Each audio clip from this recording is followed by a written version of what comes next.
Hello and welcome to Pressure Point. My name is Carla Robinson and I'll be your host for today's show. Today we will be talking about two issues of concern in the education system: funding cuts and educating our children about homosexuality. Two of my guests today is Peter McCue, and he is the Vice President of the BCT, the British Columbia Teachers Federation. Right. And Ellen Smith, and she is a teacher in the downtown Eastside. And both of you have been very active, I guess, in bringing about changes in the school system in your own ways. Could you tell me a bit about what you do? Well, at the present time, I'm a grade 9 counselor in a high school in the downtown east side of Vancouver. I'm from Templeton Secondary, actually. Okay. And I'm also a member of the executive committee of the British Columbia Teachers Federation.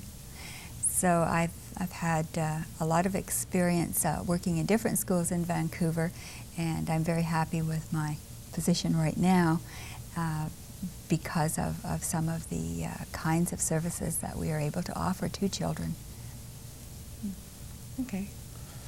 And I'm currently on leave from the Nanaimo School District on Vancouver Island, and I've been Vice President of the BC Teachers Federation for the last 3 years, and before that I was working as a school counselor in Nanaimo and as an itinerant teacher, helping teacher, working with in-service programs for both counselors, teachers, and delivery of programs in the area at that time that was called Family Life and Learning for Living. And in those programs we dealt with issues of sexuality, development, issues of concern. That program now has come to be part of the career and personal planning here in British Columbia. Oh, okay. I guess just to start things off, if we could talk about you work in the downtown east side. Yes. And you've worked as a teacher in all different areas. I've worked as a teacher, like Peter. I have worked with students with special needs. I started off in Vancouver as what's called a skills development teacher and worked with students who had mild learning disabilities. Then I began to work with students who have more severe learning disabilities, and from there went into counseling English second language students, and now I'm just a regular grade 9 counselor. One of my concerns with funding and some of those issues that are coming up is that I see that that there is a gradual erosion of some of the services that we've been able to offer students in Vancouver, and I'm really worried about that and what's happening there. In your school, you're at a secondary school. Yes. Do you find the same problems? Like, it's been in the media recently about the problems that elementary schools are facing with funding cuts. Does it affect the secondary schools as much in terms of special needs? Yes, it affects the secondary schools, and actually the school that you're referring to that's been most in the news lately is MacDonald Elementary School, which the Vancouver Elementary School Teachers Association has named a school in crisis. And indeed, it's been named that because the support services for students in that school are minimal. A school where there are large numbers of students who have a variety of educational needs that are deemed special needs because they demand more one-on-one kind of teaching than classroom teaching. It is the situation that they have at MacDonald, and these students will be moving on to schools such as Templeton. Templeton is one of the schools that the MacDonald students will move on to. And what we see is a rising number of students who have what we call ministry numbers. They're designated as students who have learning disabilities, behavioral difficulties, a variety of difficulties. And we see growing numbers of those students who are going to need more specialized teachers, smaller classes, and more help in terms of counseling services to help them to adjust and to help them to achieve the graduation that they deserve. Yeah, and funding, I think, is is a major concern here in the province. While education may remain a higher priority of this particular provincial government, certainly it's been difficult for the provincial government in the face of cuts in federal transfer payments to maintain the level of education commitment that they had promised in the last provincial election. And certainly I think what we're seeing across the country with cuts in areas of education and cuts in healthcare is an erosion of our social safety net in this country and what makes us the kind of country we are, whether we're a community of caring people or not, and whether we make that a priority and investment in our future. And certainly I think all governments across the country are under a lot of pressure from various groups to erode and to balance the budget. But what we are, in my belief, we are at a stage where we need to be investing more in the infrastructure of education, more in our infrastructure of health. And I think we're at a crossroads federally when we are dealing with the coming federal election about where are we going as a nation, where are we going as a country, and what are the priorities that are important in funding, and will the federal government be providing the kind of support that the provinces need, and will the provinces in turn be making commitments to the local school boards or school divisions? Will they be making those kind of commitments so that the school boards in turn can provide the kind of needed services that Ellen was speaking about that are needed at Templeton and McDonald and other schools throughout this province and in other provinces as well? I'm just wondering if the federal politicians are hearing at all the stories of schools such as McDonald's in the downtown east side, of the overcrowding that schools in Vancouver are facing as part of the BCTF. Have you heard at all from the federal politicians? Well, we work through the Canadian Teachers Federation federally. It seems that what we hear from federal politicians is that education is a provincial responsibility, but what we seem to forget, or what the federal government, the current federal government seems to forget, is they've cut the federal transfer payments, that they've cut and eroded the social safety net by doing that, and in a way they're saying we're balancing our budget federally to do that, but at the same time provinces are having to pick up the slack, and at least in BC the provincial government has made some attempts at addressing those issues, but in no way is the funding that's being provided provincially meeting the needs of education.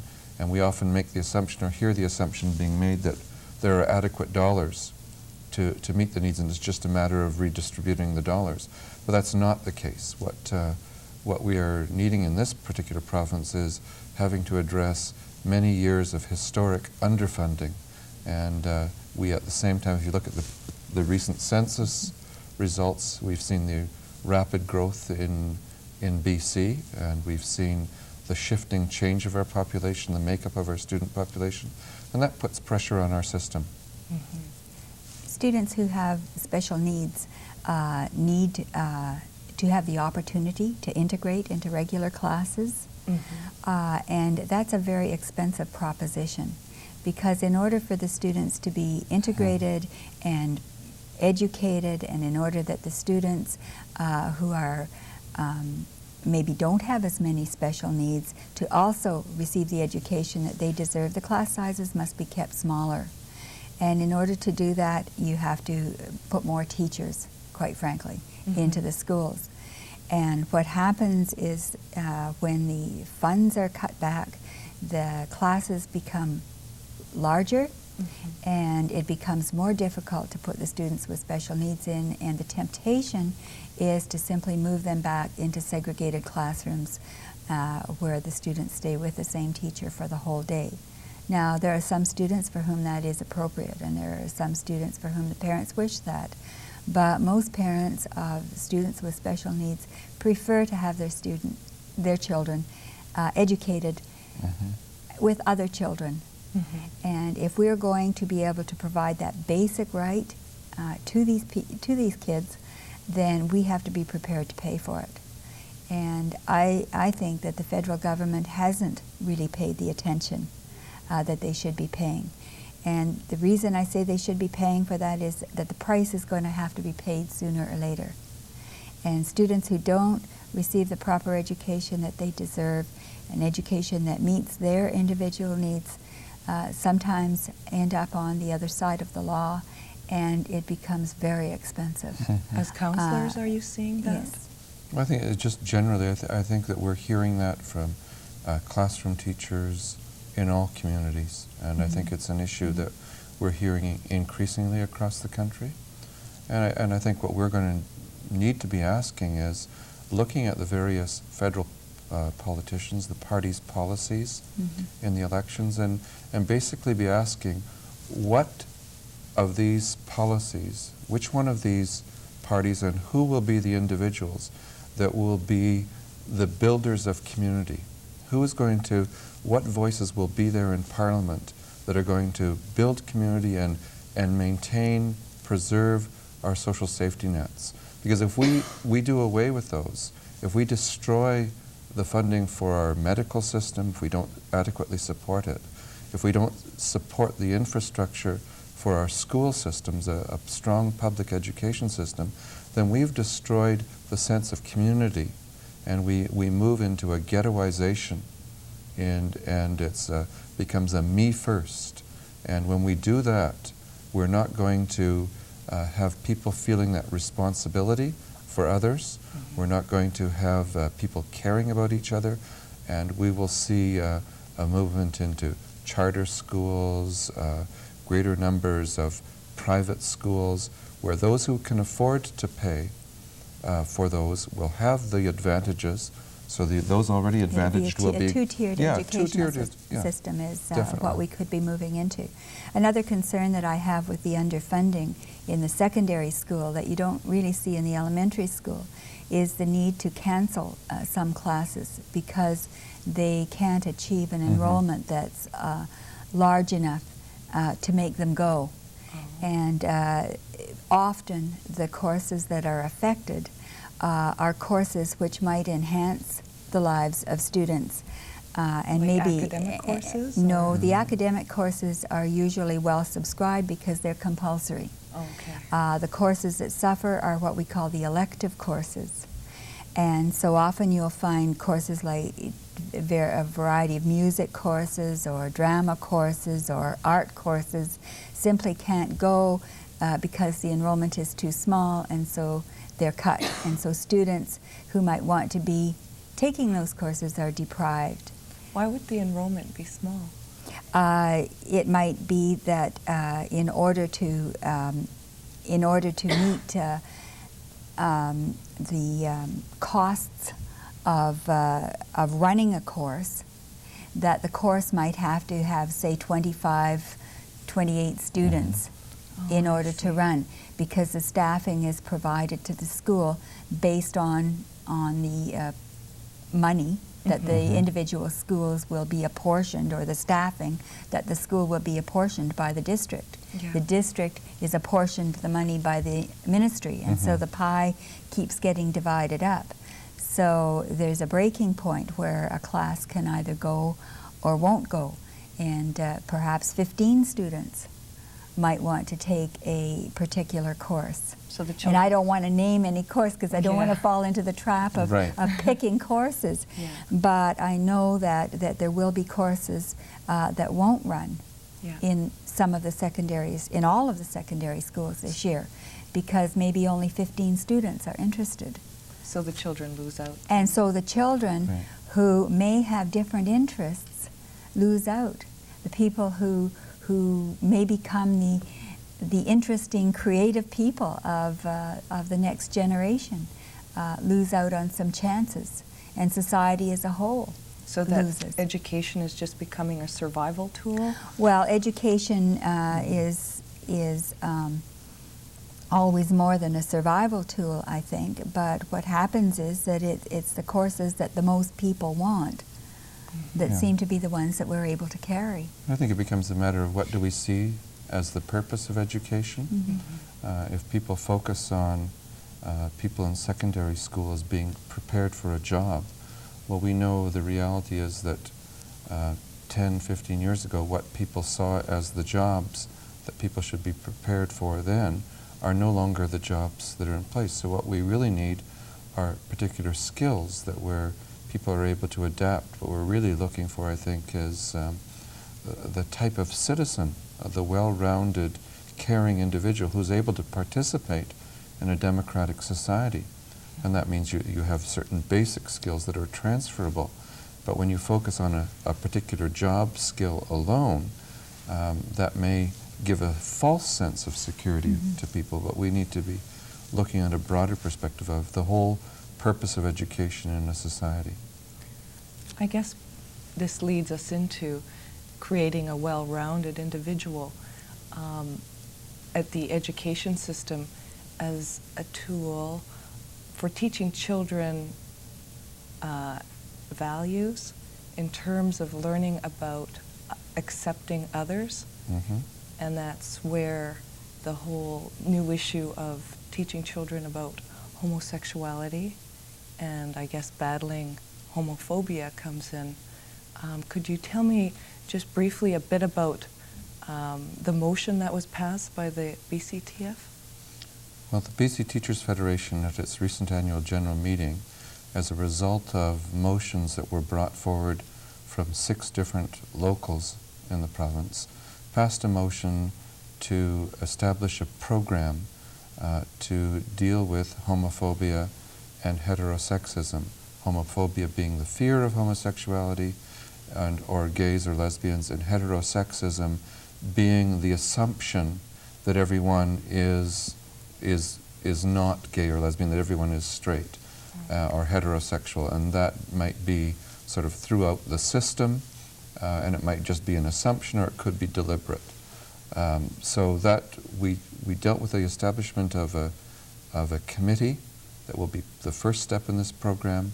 The committee will look at ways that we can deal with homophobia within the school system and make recommendations to us internally as an organization, and then how do we go about raising awareness and sensitivity among our own members in how they deal with students. And it probably has to be put in a context, because about 25 years ago we established our Status of Women program internally. We looked at a number of issues to improve issues or concerns around teachers who were women, and then that moved into how do we address and improve and address issues of sexism within the school. 4 years later, there was a program against racism that we established internally. We have since had a task force that gave a report on violence in schools, made a number of recommendations, and we've been doing a lot of work in areas of anti-poverty.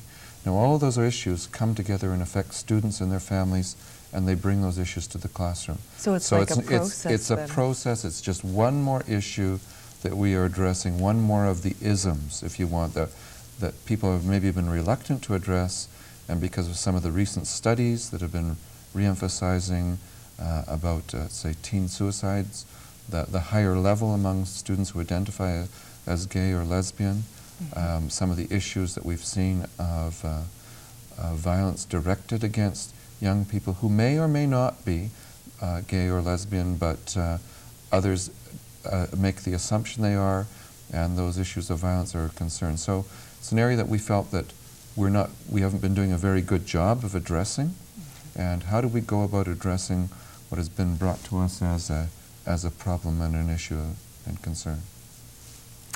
Yes, I think that as a counselor in the Vancouver system, I teach a course called Guidance. And now there's a provincially mandated course called CAP, Career and Personal Planning. And Guidance in Vancouver was very much what CAP is now. And one aspect of that program was what's called family life education.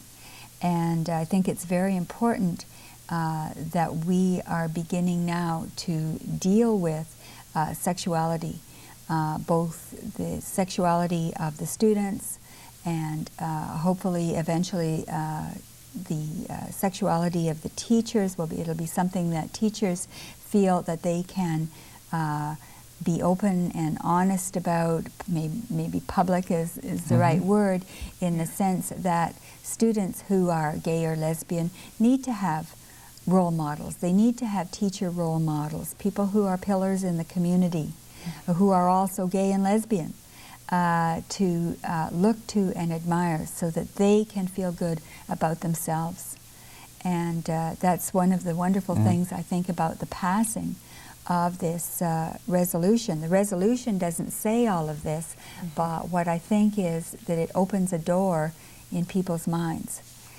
We have students who come from families where they have two dads, or families where they have two moms. Those students need to feel good about being able to talk about their families when we have family life education, and along with the other families, and so that they don't feel that there's something to hide. You know, if people don't talk about things, children from a very young age pick up the idea that this is something that they can't talk about. And so I think it's really exciting to me that we are now going to be freer to talk about gay and lesbian ways of identifying one's sexuality. And it's important that for many teachers, it's in talking to many, that it's not a sense of deliberately ignoring the fact that there are students who may be gay or lesbian, or identify as gay or lesbian, or that they come from families where there are members of their family, whether a parent or brothers, sisters, aunts, uncles, that it's not just simply ignoring, it's just maybe a lack of awareness and a lack of sensitivity around language. For example, if I'm doing a particular program and I am maybe, say, dealing with life skills, and so I introduce something like, say, a marriage game where we do role playing. Well, what is it that we do that maybe could be more inclusive? Maybe we take the same kind of thing, and many young people end up sharing apartments together. You know, they're going away to college, university, or when they first move out of home, they move in with friends.